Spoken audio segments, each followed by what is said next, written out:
আসসালামু আলাইকুম ওয়া রাহমাতুল্লাহি ওয়া বারাকাতুহু। প্রিয় নাজরিন, আমার ভাই বন্ধুরা, আপনারা যেখান থেকে আমার এই ভিডিওটা দেখতেছেন, আপনাদেরকে অসংখ্য অসংখ্য ধন্যবাদ। তাই আপনাদের কাছে নিয়ে এসেছি একটি এমন আমল, যে আমলটা করতে গেলে পরে আপনার শত্রু ধ্বংস হবে। তাই ওই শত্রুকে ধ্বংস করার জন্য এই আমলটা।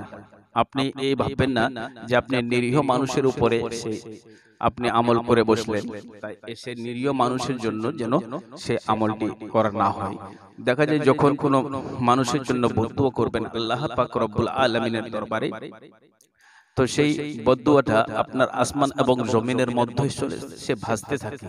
ফেরেশতারা আল্লাহ পাক রব্বুল আলামিনের দরবারে বলেন, হে আল্লাহ, তাই বদদুয়া করেছে সেই ব্যক্তি, তার দোয়াটা কি কবুল করানো হবে? আল্লাহ পাক রব্বুল আলামিন বলবেন, ফেরেশতারা তোমরা দেখো কার ভুল ত্রুটি হয়েছে। দেখবেন যার জন্য আপনি বদদুয়া করেছেন বা যার জন্য আপনি সেই আমলটা করেছেন, দেখা গেল সেই ব্যক্তি হলো নিষ্পাপ, কোনো গুনাহ নয়। তো আল্লাহ পাক রব্বুল আলামিন সেই ফেরেশতা দিগকে বলবেন, ফেরেশতারা শুনো, সেই ব্যক্তির কোনো গুনাহ আছে, কোনো ভুল আছে? বলে না। বলে দেখো, যে দোয়া করেছে, যে বদদুয়া করেছে, সেই ব্যক্তির পরে সেই দোয়াটা ফিরিয়ে দাও।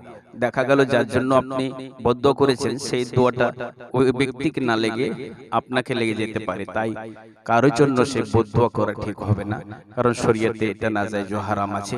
তাহলে যদি আপনার জান যাবার সময় থাকে বা আপনাকে জান থেকে মেরে দেবে বা আপনার এমনও শত্রু আছে, সেই শত্রু আপনার সবসময় ধ্বংসর পথ চাই, সেই সময় আপনি সেই শত্রুর হাত থেকে বাঁচার জন্য আল্লাহ পাক রব্বুল আলামিনের সেই কোরআন থেকে আপনি আমল করতে পারেন। যে সূরাটা ছোট, কিন্তু আল্লাহ পাক রব্বুল আলামিনের দরবারে সেই সূরাটার মর্তবা হচ্ছে বড়। তাহলে আল্লাহ পাক রব্বুল আলামিন সেই সূরা লাহাবকে অবতীর্ণ করেছেন। আর সেই লাহাব আল্লাহ পাক রব্বুল আলামিন বলে দিয়েছিলেন কে হে আবুল লাহাবের দুই হস্ত ধ্বংস হয়ে যাক। তা ধ্বংসর দোয়া আল্লাহ পাক রব্বুল আলামিন করেছিলেন। তাহলে যে ধ্বংসর দোয়া আল্লাহ পাক রব্বুল আলামিন করেছেন, আজও যদি কোনো মানুষ কোন শত্রুর জন্য দোয়া করে বা সে আমলটি করে, আশা করে সেই আমলটি কারেন্টের মতো আল্লাহর কাছে কবুল হয়ে যায়। অতএব সেই দোয়াকে কবুল করার জন্য আপনি সেই আমলটি কোন দিন করবেন?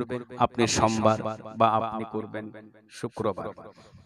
সোমবার বা শুক্রবার, এই দুই দিনই কাজটা আপনাকে করতে হবে। কাজটা আপনি করবেন একটা ফাঁকা জায়গাতে, উঁচু জায়গায় চেপে, আর আপনি দাঁড়িয়ে করবেন।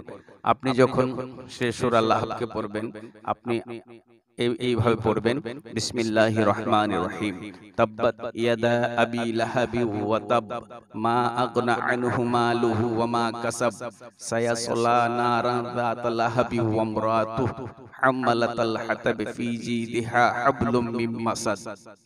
আপনি 41 বার পড়বেন, দেখবেন এক সপ্তাহ আপনার যাবে না যে সেই দুশমন ধ্বংস হয়ে যাবে।